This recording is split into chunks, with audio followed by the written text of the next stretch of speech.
Vejamos aqui alguns exemplos sobre permissões em arquivos diretórios. Então, no comando ls-a, podemos ver a seguinte saída nesse diretório. Ora, o que temos aqui? Ponto significa o diretório atual. 2 pontinhos, o diretório pai, o diretório que está acima do diretório atual. Vejamos que aqui tem informação AD, indicando que eles são diretório, e as permissões de acesso do proprietário, do grupo e dos outros. Aqui a informação do nome do dono, informação do grupo que pertence a esse diretório e, finalmente, o tamanho. Notamos que, embora tenha um número pequeno de arquivos, o diretório em si ocupa 4 KB, porque esse é a alocação mínima para um arquivo. Mesmo que você esteja indicando um tamanho menor para um arquivo, em realidade ele ocupa 4 KB. Vejamos aqui, então, mais sobre a permissão. No caso desse ArcTXT, o dono pode ler e escrever, mas não pode executar. Os do mesmo grupo, os usuários do mesmo grupo podem ler e escrever, enquanto os outros usuários só podem fazer a leitura desse arquivo. Adicionalmente, nós temos 2 diretórios aqui dentro, um diretório de pesquisa, que indica que é um diretório, e o tracinho aqui em cima, por exemplo, indica que é um arquivo comum. Aqui temos, então, mais uma vez, o tamanho desses arquivos, 105.516 bytes, esse arquivo ArcTXT, e o outro 55.016 bytes, arquivo linux.txt. Esse arquivo pequeno teste.1 tem apenas 14 bytes. Bom, vamos falar um pouquinho mais sobre esses bits. O primeiro bit. O primeiro dígito indica se é um diretório ou indica se é um arquivo.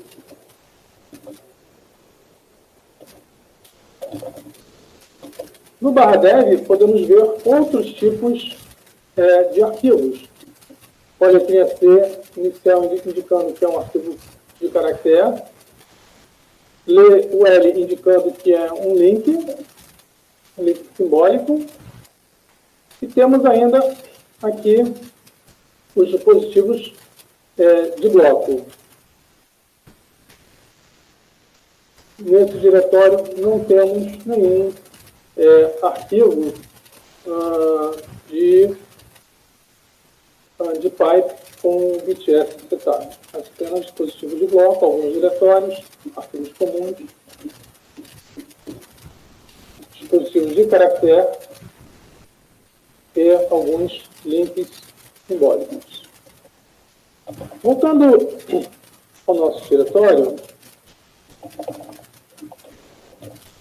nós podemos modificar e setar alguns bits desses arquivos.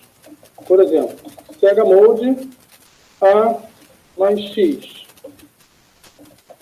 vai fazer com que todos os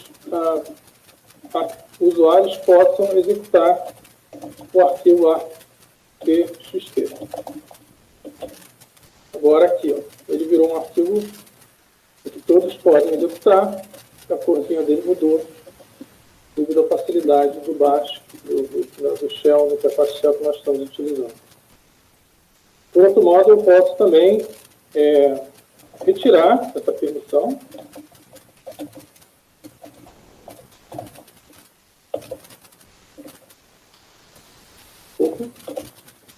Posso retirar essa permissão. E, novamente, vamos ver aqui que o vídeo foi retirado para todos. Se eu quiser que apenas o owner, tá, o próprio usuário, possa fazer execução, só fazer uma X, e aqui apenas o próprio proprietário vai poder. Se eu quiser que alguém do grupo também possa executar, é G mais X. E assim podemos também realizar G mais X. E também podemos realizar outros tipos de mudança nos atributos. Tá? Entre elas, destacamos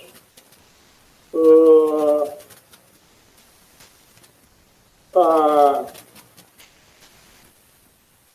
ativação do bit S, que pode ser feita assim, SUEG. Agora aqui o bit S foi setado, indicando que esse arquivo pode ser executado como se fosse assumir a função de... pode ser executado por outro usuário como se fosse o próprio usuário. Também tem o G mais S, faz essa operação para o SGED. Então, A mais S, U mais S, G mais S fazem a ativação desses bits que podem ser retirados com o comando G-S, EU-S. Agora, já não tem mais o bit S setado. Para a operação do stick bit, você pode fazer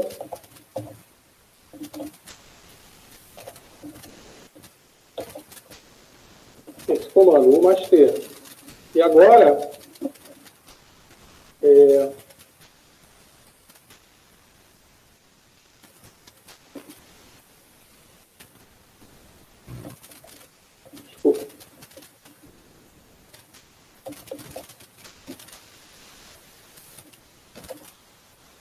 agora temos aqui o bit T setado.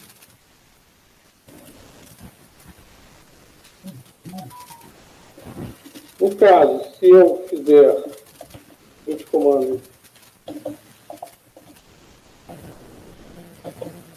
o bit Tzão grande passa para Tzinho pequeno,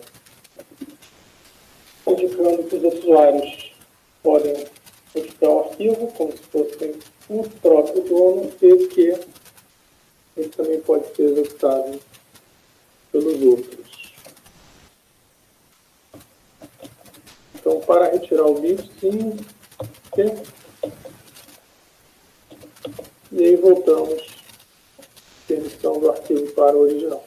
A tabelinha numérica, para você fazer, ela é um pouquinho complicada. Ela usa uma informação em binário, uma informação para a gente fazer essa alteração, ou em octal, e ela é basicamente o seguinte: se você não quer dar permissão para ninguém, você dá um Sega Mode 0 naquele arquivo. Se você quer, por exemplo, que apenas permissão de execução, Sega Mode 1 e o nome do arquivo. Se você quer alterar a permissão de escrita, você vai dar um Sega Mode 2. E se você quer alterar a permissão, dar apenas permissão de leitura, dá um Sega Mode 4. E qualquer outro valor vai ser uma combinação desses. Por exemplo, o Sega Mode 7 da permissão de leitura, escrita e execução para qualquer um deles. Então você combina esses valores, repetindo esses números pelo menos 3 vezes, para modificar os atributos de leitura, execução, leitura, escrita e execução. Então, Sega Mode 777, o nome do arquivo, você permite que aquele arquivo seja lido, escrito e executado por pelo dono, pelo grupo e por qualquer usuário no sistema. A seguir, nós também vamos mostrar alguns outros exemplos usando essa notação numérica. Bom, além dessa nossa do uso da forma mais fácil, nós também podemos fazer o seguinte: modificar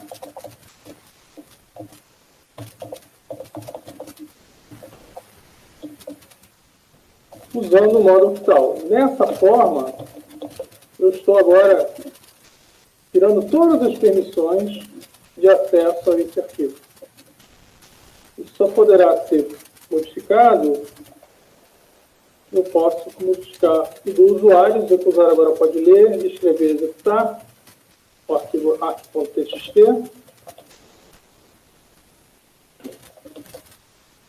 Aqui ele agora. Eu posso mudar isso para dizer que apenas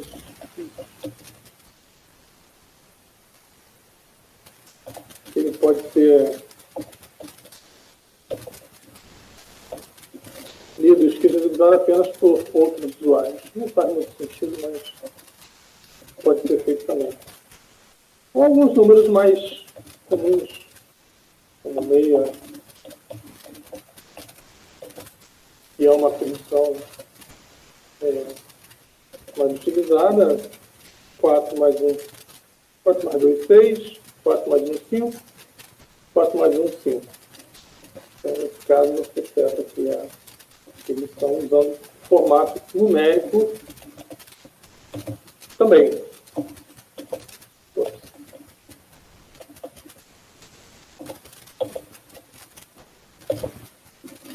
Tem um padrão comum. O usuário pode ler e escrever, os outros do grupo e os outros usuários do sistema podem apenas ter a leitura desse arquivo, não podem modificá-lo. Então, há duas maneiras de você alterar: fazendo uso da forma simbólica, os caracteres de controle,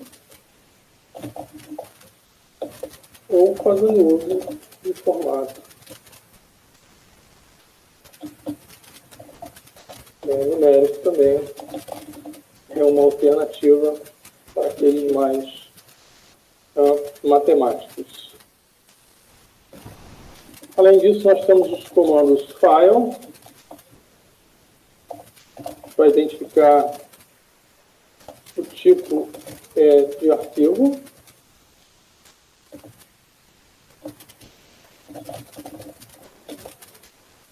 Não temos muitos tipos de arquivo para exibir aqui. E também podemos fazer uso do comando stat, que dá informações mais detalhadas sobre o arquivo, além do tamanho, a quantidade de blocos ocupados, o tamanho de cada bloco, o inode, o número físico dele, as permissões de acesso no modo orbital e no modo simbólico, o número de identificação do dono e o nome da conta, o número do grupo e o nome do grupo, as datas de acesso, modificação, operação e algumas informações adicionais podem ser obtidas com o comando stat. Então, o comando file, o comando pesquisa, stat, fornece informações mais detalhadas sobre os nossos arquivos no nosso pequeno diretório de teste. Obrigado. Para alterar os bits dos atributos especiais, seja o SGID ou SUID, você pode fazer isso usando a nomenclatura. Por exemplo, você quer setar o SUID, né? Quer setar o bit o bit de SUID. Você vai fazer o seguinte: você vai usar o comando chmod, U mais S, o nome do arquivo. U significa que o usuário, e S está setando o bit S. Se você quiser setar o bit SGID, você usa a opção G mais S. Numericamente, você vai ter que usar um quarto número para fazer isso. Então você vai ter que fazer, para setar o bit SUID, você tem que usar um CHMOD 4000. Se você quiser alterar o SGID, você vai ter que fazer um CHMOD 2000.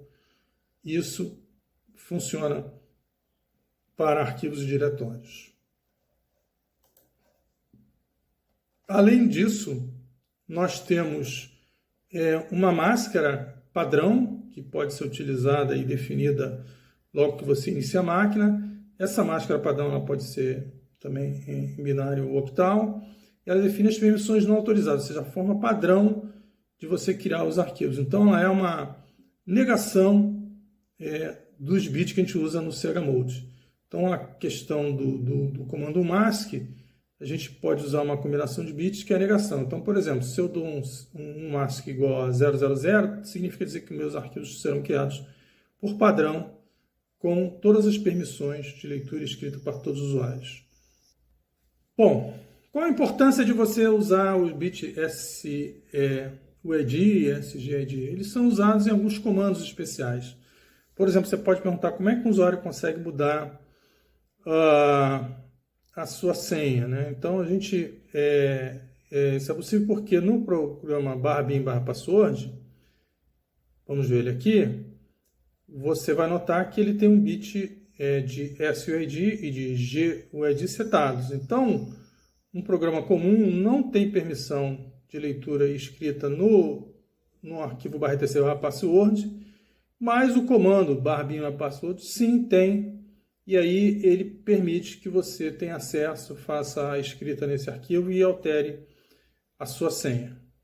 Okay? Então, isso é um dos usos dos possíveis para o SUID e o SGID, como podemos ver aqui. Adicionalmente, nós temos outros comandinhos que permitem você obter informações sobre os seus arquivos. O primeiro deles é o file, tá? E ele faz uso do número mágico, que a gente vai ver daqui a pouquinho. E o outro comando é o stat, que levanta informações como o tamanho, o número de blocos, o bloco, o número de blocos que aquele arquivo ocupa, o inode dele, das informações mais de baixo nível sobre um determinado arquivo, como data de acesso, data de notificação e data de notificação, ou seja, aqueles atributos do arquivo são bem expostos pelo comando stat.